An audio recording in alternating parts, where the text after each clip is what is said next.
লখিমপুৰ জিলাৰ অসম অৰুণাচল সীমান্তৱৰ্তী বান্দৰদেৱাত বিগত বৰ্ষৰ দৰে এইবাৰো ৰাইনো ক্ৰছিং চেণ্টাৰৰ উদ্যোগত অনুষ্ঠিত হোৱা ফুটবল খেলখন ৭৪ সংখ্যক গণৰাজ্য দিৱসৰ দিনা ফাইনেল খেলখন অনুষ্ঠিত হয়।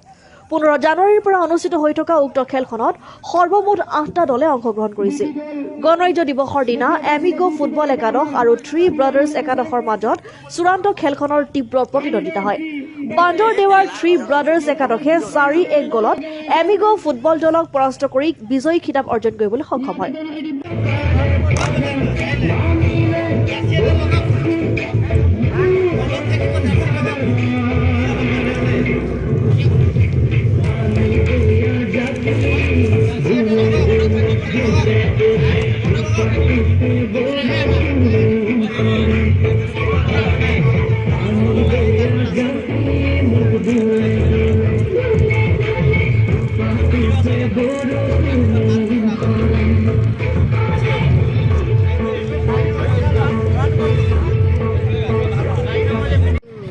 আমাৰ মানে ইয়াত কোচ আছিলে সনি মুণ্ডা বুলি, তেখেতৰ সৰু ল'ৰাটো মানে শিশু ফুটবল প্লেয়াৰ হয়, গতিকে তেওঁ ডিব্ৰুগড়ত যাবলগীয়া হৈছে।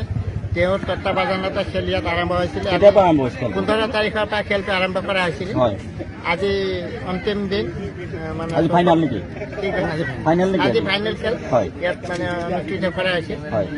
আৰু ৭৪তম স্বাধীনতা মানে গণতন্ত্ৰ দিৱসৰ উপলক্ষে খেলখন পতা হৈছিল, কিন্তু আজি তেখেত অনুপস্থিত। যদিও তেওঁ আমাৰ ইয়াৰ মানে উদ্যমী যুৱকসকলে খেলখন পৰিচালনা কৰি ধুনীয়াকৈ মানে সুকলমে পাৰ কৰিছে।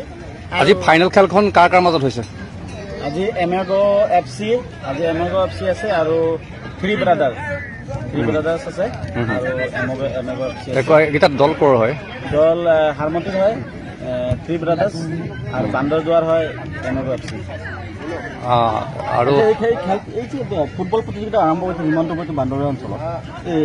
আচলতে এই যুৱ প্ৰজন্মক কি ধৰণৰ বাৰ্তা প্ৰেৰণ কৰাৰ কাৰণে প্ৰয়াস কৰা হৈছে?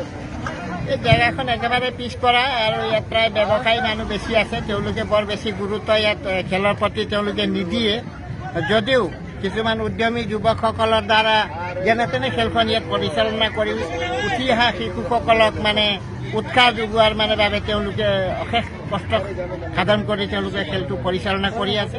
আৰু অদূৰ ভৱিষ্যতে যাতে আমাৰ খেলখন বা এইটো খেলপথাৰখন উন্নত কৰি দিবৰ কাৰণে চৰকাৰৰ ওপৰত আমি বাৰে বাৰে অনুৰোধ জনোৱা স্বত্তেও কোনো ধৰণৰ সঁহাৰি আমি পোৱা নাই।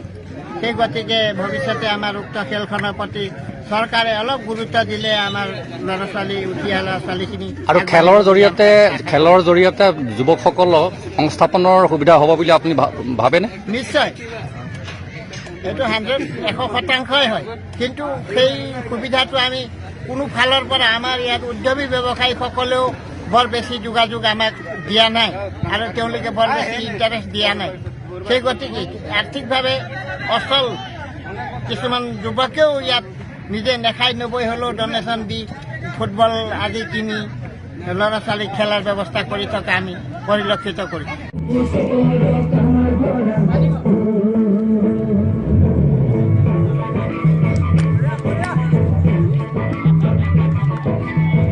লখিমপুৰৰ পৰা বাবুল আহমেদৰ ৰিপৰ্ট, অৰুণোদয় লাইভ।